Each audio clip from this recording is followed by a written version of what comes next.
G'day everyone, welcome back to another video on the channel. We are back for another Power Rankings video today, as we'll be ranking the AFL teams after round 10 of the 2023 AFL season. With these videos, I am going to be doing them in sort of monthly installments, I guess you could say. Going to be doing them after every 5 rounds, to back in round 5. Now going to be doing them again after round 10, and now we're starting to see the ladder really start to crystallise, and we're starting to see gaps between teams and sort of the gulf between the quality of teams across the competition. Just quickly, for the people who don't understand how power rankings work, it's quite simple. It's just ranking the teams best to worst based on current form, but you base things also off injuries and the quality of the list, the opponents they've played, all that whatnot comes into consideration. If you're going to enjoy today's video, make sure to leave a like and subscribe. That'll be much appreciated, and let's get straight into it. Okay everyone, so here we are on your screens right now. We've got the 18th meaning the worst, all the way up to first meaning the best team. So we'll kick it off with the worst team in the competition at the moment in 18th, and is of course the West Coast Eagles. As of late, they've been playing some awful football, which you do hate to see, because at the start of the year, their first few rounds, they showed a bit more gallant performances. I felt like they played decent in patches. They won halves, they won quarters against some pretty respectable opposition. I think they won the second half against Geelong, they won almost the second half against Port Adelaide, but now they are just looking like a VFL quality side, really struggling. Yes, the injuries are taking its toll, but it's not only that, it is just how they are simply playing. They are a team that looks very unaccountable, very unfit. Almost every game they're at least minus 30 in the inside 50s. They get battered with contest possession. They can't get the ball enough in their forward half. Oscar Allen is starving down forward there. They are just in desperate need of more young talent, which you do think they'll get through the mid-season draft and the draft heading into it, but just a very uncompetitive team at the moment that is truly struggling. In 17th position now, it is either between Hawthorn and North Melbourne. You can make a case for who you want to select here, but I am going to be going with North Melbourne, just because I think when you compare with Hawthorn have been a team that have actually, shown some quite competitive displays.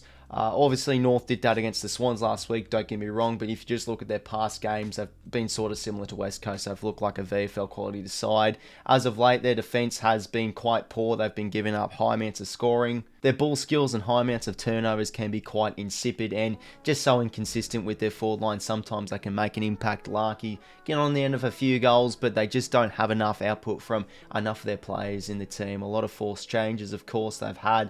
Injuries starting to take its toll, of course. And now recently, 𝐼𝐸 at the door, so there's a little bit of drama off the field with North Melbourne. So for me, North Melbourne are the second worst team in the comp, and I have them at 17th. Moving on to 16th now, we do, of course, as just stated before, have the Hawthorn Footy Club.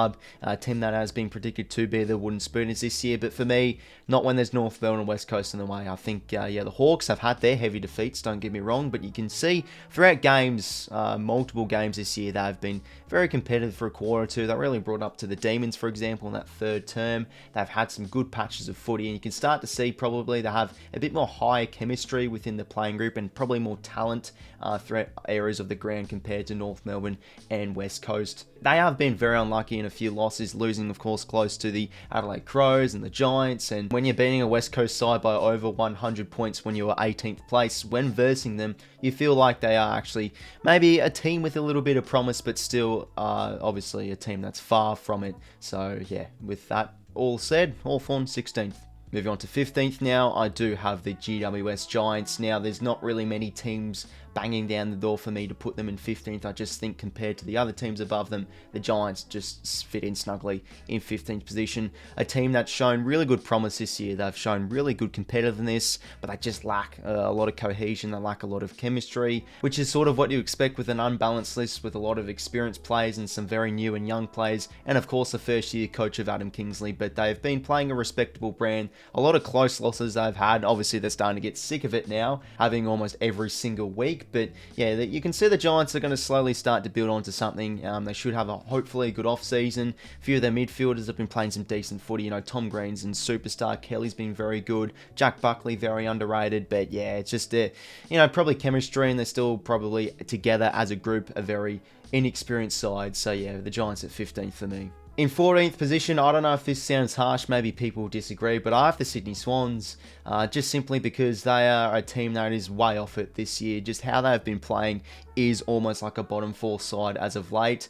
After their games against the Giants and Collingwood, where they show good intent, I guess, and good pressure, their execution at the moment, their confidence, that's probably the main thing with the Swans. Their confidence is just really poor. They can't kick straight, they can't execute for a full 4-quarter performance. They lack a lot of consistency and skill in the contest. Ground balls can be very poor. Stoppages at the moment, they're one of the worst teams in the competition. Their defence has a lot of gaping holes. Yes, injuries left, right and centre, but for me, it's just the contested game. That's where they are really poor at the moment, Sydney. And let's be honest, if they did lose that game against North Melbourne, I think people would actually realise a little bit more that, hey, the Swans are seriously not a good team this year. Really poor games and poor displays they've had over the last few weeks or so. We know that the Swans are a talented team, but just their ball movement has been poor. They're getting easily absorbed by opposition's team's pressure.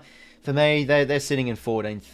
They're really a team that is definitely struggling this year. In 13th position now, I do have the Richmond Tigers, a team that you can just probably tell now their era is probably done, with just a lot of aging players on their list, a few young players showing a lot of inconsistencies. Their brand and their method has just been terrible at times. They've had a lack of execution. They've been very poor with foot skills. I think they're ranked last with kick efficiency, which, doesn't really follow their game plan, which worked really well during those glory days. But usually they're a very good team that's with pressure, and a very good team that's able to punish teams off the turnover. They haven't shown much of that. Alongside that as well, their defensive transition can be quite poor. I understand there are a little bit of people that do have faith in the Tigers to pick their season back up a little bit. We saw against the Cats, for example, their brand was at its best, very good off the turnover, all that whatnot, but are they able to do that now for the rest of the season? They're just in a big hole at the moment, really lacking to execute. That's just their main problem, I think, heading into this second half of the season. CFMA, the Tigers at 13th. Move on to 12th place now, and I do have the Gold Coast Suns. Now, comparing them to the Richmond Tigers, probably two teams that are hard to split, but just because I think with the Suns, they did beat the Tigers at their home deck, Marvel Stadium, a few weeks ago, that just gives me the edge over Richmond, so I do have Gold Coast in 12th. When you really look at Gold Coast's losses this year, they have been in games. Look at the Brisbane Lions. They're only down by 12 points throughout most of that game, and they just let it slip. A lot of their losses against the Saints. The Bombers, they're in the lead and they're looking quite decent, but they've just had periods of games when they do lose, they just cough up leads. They cough up massive amounts of surges. Their defense gets torn apart. That's the downside of their team, and of course their foot skills and turnovers are very inconsistent too. But on the flip side, they're a team with promise. Clearance game is very, very good. It matches with some of the top teams when you look at the stats. Star-studded midfielders in there. I think they've been playing decent in the midfield without 𝐓𝐶 𝐿𝐼. Ben King's starting to really accumulate goals left, right and centre. Charlie Ballard is really having a huge season. I think he's ranked number 1 in average intercept marks. A few of the individuals are really good, but it's just the same old Gold Coast. They just seem to be stuck in a rut where they can't gain consistency. And when are we going to see when the Suns can start to pick up a few wins in a row? We're really yet to see that. They've shown glimpses when they can. I still like their chances to make a finals push potentially, but just the losses they've coughed up is really disappointing to see. For me, a mid-table side, I do have the Suns in 12th. Moving on to 11th place now, I do have the Carlton Footy Club. They have truly fallen off a cliff as of late. Start off the season quite well, but the last 5 games they've lost 4, and just their brand, their method has gone absolutely out the window. You see star-studded players in there, Cripps and Walsh and 𝐬𝐿𝐼, Curnow, Wiedering. A few of those players individually have had just really inconsistent years, probably bar Charlie Curnow. Harry Mackay's had some good games, poor games. Same with Cripps. Walsh back into the team. He's starting to really build onto a good individual season. But, Jacob Wiedering, he's been awful as of late. And just as I've said before, their method is so inconsistent. Sometimes they can be either too slow in the midfield or getting the ball forward.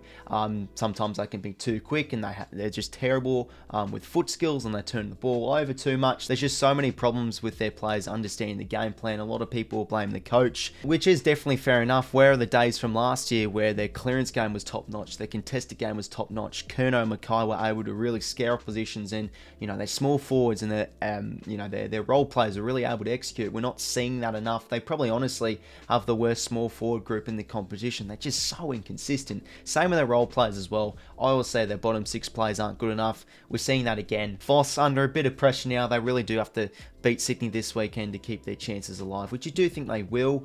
Given their list, they still have some really good names on there. But yeah, just their method at the moment is piss poor, and they're just in a bit of a crisis really at the moment. Really struggling to find some good form, and they really do desperately need it heading into the second half of the season. In 10th place now, I do have the Essendon Bombers.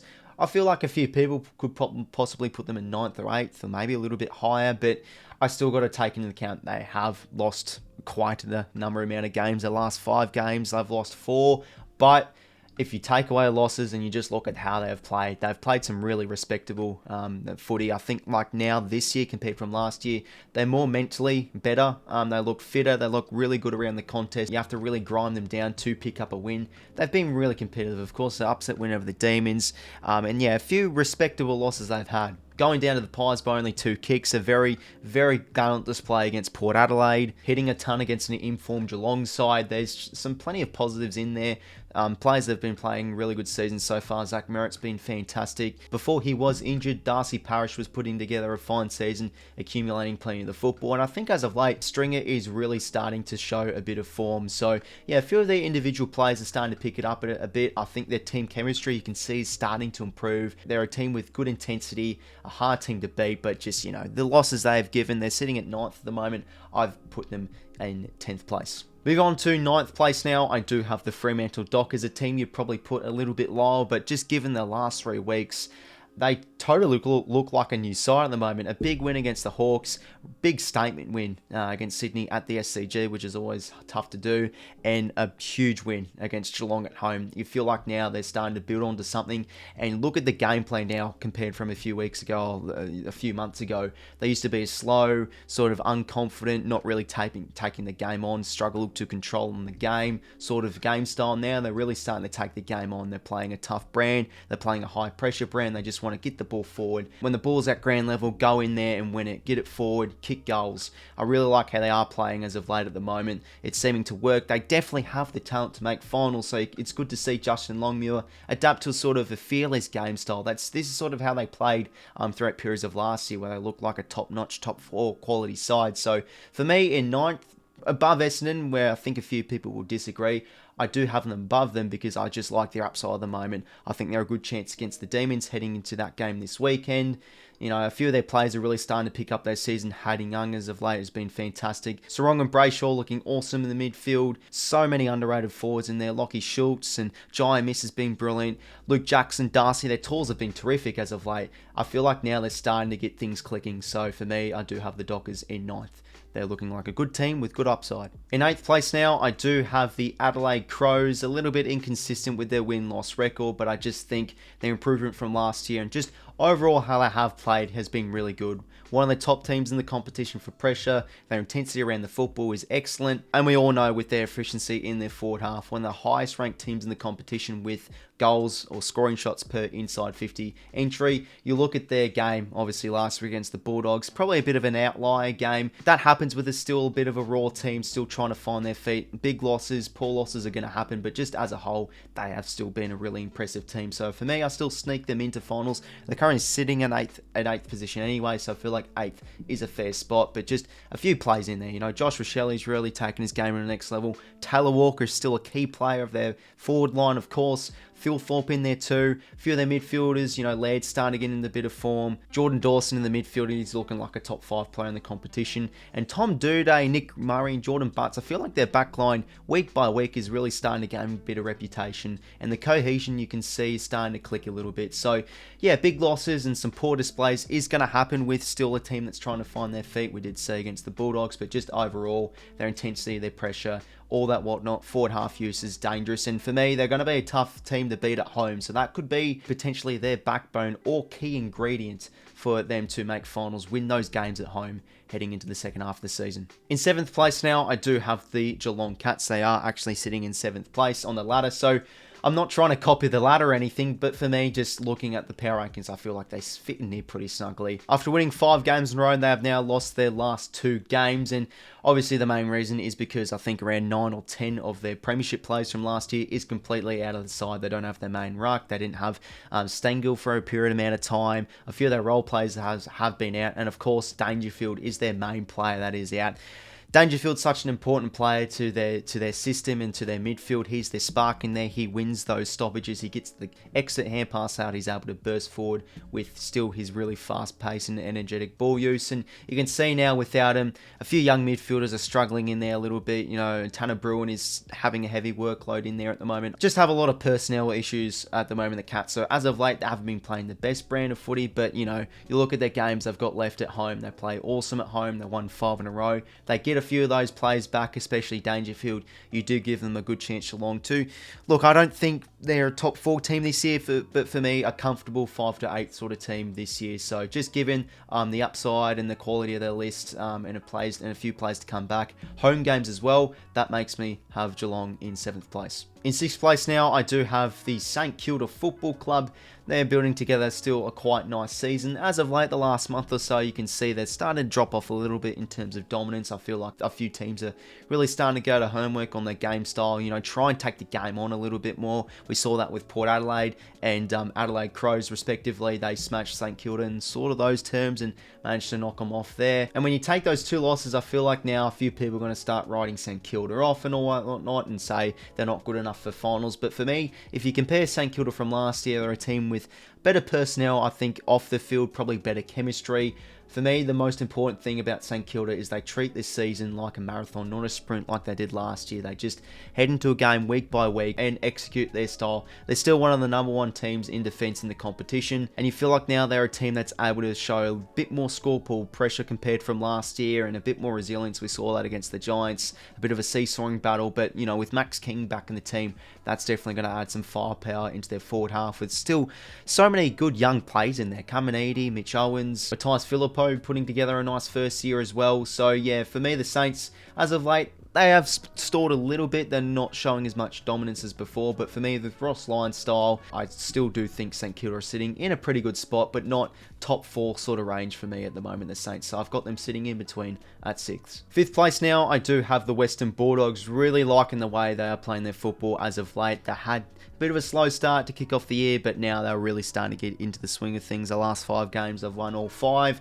Midfield is really starting to take shape. Of course, Treloar is a big out, but in comes Bailey Smith. Form as of late's been very good. Tim English looking like the best ruckman in the competition. And for me, Bontempelli is maybe the best player in the competition at the moment, looking like the Brownlow favourite. He is back to probably his 2021 best or career form best. Such a key focal point in this team and in their midfield. And for me, the key thing about the Bulldogs compared from last year is they are a better defensive team. I think Liam Jones has just been such an underrated and very unsung hero type of pickup. He's been very good in the intercept game. They're a team that has a lot more trust down back. They've been a team that's been really good with transition, and the ball use has been awesome too. Aaron Norton, you know, I think he's still, I think, top 10 in the goals. He's not really kicking a whole heap, but they've been a good team that's been really strong in the air. And yeah, just really liking their method at the moment, the Bulldogs. They're humming along really nicely now, starting to pick up some good consistency, and they're sort of like that under-the-radar team. You know, you've got the top 4 teams, but they're sort of sitting outside their range, but they're just getting the job done week by week. They've still got a star-studded team. They just need to keep injury-free. That's the main thing for them. Yeah, they're really rolling nicely, the Bulldogs. I've got them at 5th. Moving on to the top 4 now, and this is where things, you know, chop and change. Few people have different opinions. That I totally understand that. In 4th place, I do have Port Adelaide now. I guess I understand people will probably put Port Adelaide maybe in 3rd or even 2nd. I get that. One of the most under-the-radar teams in the competition. They are now winning games for fun at the moment. Last 5 games, they've won all 5. So it reminds me of Collingwood from last year, where they're just getting those really gritty sort of games, but they're doing it in a good fashion. Not the most sexiest team with their method, but just their contested game. They're a really good stoppage team as of late. And you look at the outs they do have. They have a bit of a makeshift forward line at the moment, but you have players like Jeremy Finlayson really standing up at the moment. Powell Pepper's such an underrated player. And then the midfielders, Zach Butters, Connor Rosie, have been fantastic as of late. They usually are, most of the time, a good defensive team, Port Adelaide. They didn't really show that at the start of the year, but now they're really starting to glue together nicely. 𝐼𝙗𝐿𝐼𝐻, probably an all-Australian contender, key defender. They are really working well as a back six. Their ball skills have been very good. Really like the way Port Adelaide are playing their footy at the moment. Everyone's it's just a really well-balanced team. That's how I look at Port Adelaide. They're not a team that's the most dominant in a particular stat, but just balanced across all areas of the ground. They're getting gritty wins. They're getting convincing wins. They're travelling really nicely, Port Adelaide, and probably going to be, a good contender for the top four. They're sitting in third at the moment. Obviously, a big scalp against the D's, but I just think with how things will pan out for the remainder of the season, I do have them sitting at fourth. In third place now, I do have the Melbourne Demons. They're sitting at 7 and 3 in fourth place on the ladder at the moment. But if you do look before their Port Adelaide game, the last 6 or 7 weeks or so, they have probably had a bit of a soft run with fixtures. They've gotten some big wins against some low quality sort of sides. But now as soon as they verse a side like Port Adelaide, you can see that they're not at the top of their game, I do feel. With that game against Port Adelaide, they had a lot of periods throughout that game where they weren't really able to take control, weren't able to get the ball much in their forward half, and that's a little bit concerning against a team that, probably on paper is a little bit worse than you. But for me, I think the D's will still be fine. Of course, don't get me wrong, their record's looking fantastic. They're still a team that will definitely be in the pointy end of the season. So yeah, for me, they're still sitting comfortably as a top 4 team. But just with a few games I've watched, like against the Hawks, they gave up a bit of a surge and all that whatnot. I don't think they've been playing at their most 100% flat out perfect brand of footy. They're getting games done, but they're a little bit of a watch for me heading into the next month or so. It's a big test, to be honest, against the Dockers. I want to see how they go against them. But yeah, just the games they've played as of late, they have still been playing some great footy. I've got the Demons sitting in third. In second place now, I do have the Brisbane Lions. As of late, they're really now starting to build onto a fine home and away season. Just dominance, really, with almost every game they play. They have beaten some tough teams at home. They beat the D's at home. They beat the Pies. And they're just knocking over easily every single opponent, really, left, right and centre. Off the ball, yeah, they can have a little bit of inconsistencies. They still do leak a few too many goals, perhaps, but it's just their forward half. It's their midfield. They've got star names in there, star recruits from the off-season.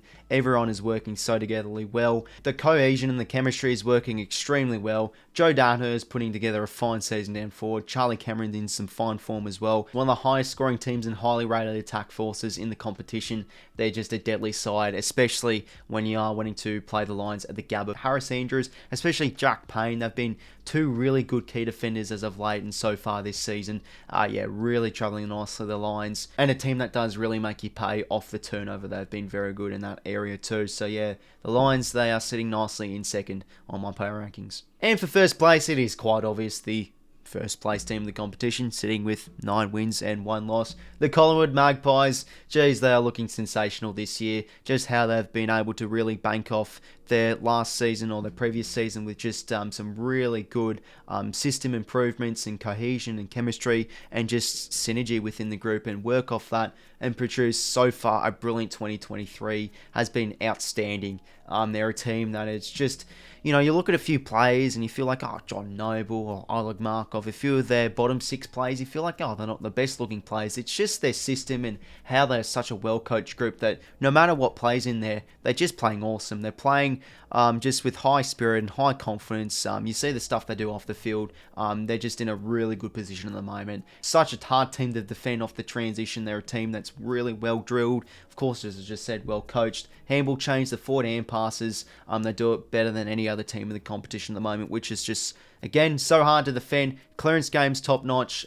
Just so many damaging names in there. 𝐼𝐻𝐿𝐼𝐻's been actually outstanding as of late. He's such an underrated player. Darcy Moore, the best key defender in the competition. Nick Dacos going on another level. They're just a team that is honestly looking really, really good. Almost perfect in the moment. And it's going to be hard to see if many teams can burst their bubble heading into the second half of the season. Do the Pies have a bit of a mid-season slump? But they have been an outstanding team to kick off 2023, and especially after these 10 rounds. So everyone, there were my power rankings after round 10 of the 2023 AFL season. Of course, these videos are pretty lengthy because I do like to explain and sort of just have a good chat about each team and where they are at. So yeah, feel free to let me know your thoughts down below in the comments. Feel free to give me your power rankings. I always enjoy to hear your fellas' thoughts in the comments below. Once again, everyone, thank you very much for watching today's video. Make sure to leave a like and subscribe if you wanted to enjoy. And until next time, I will talk to you later.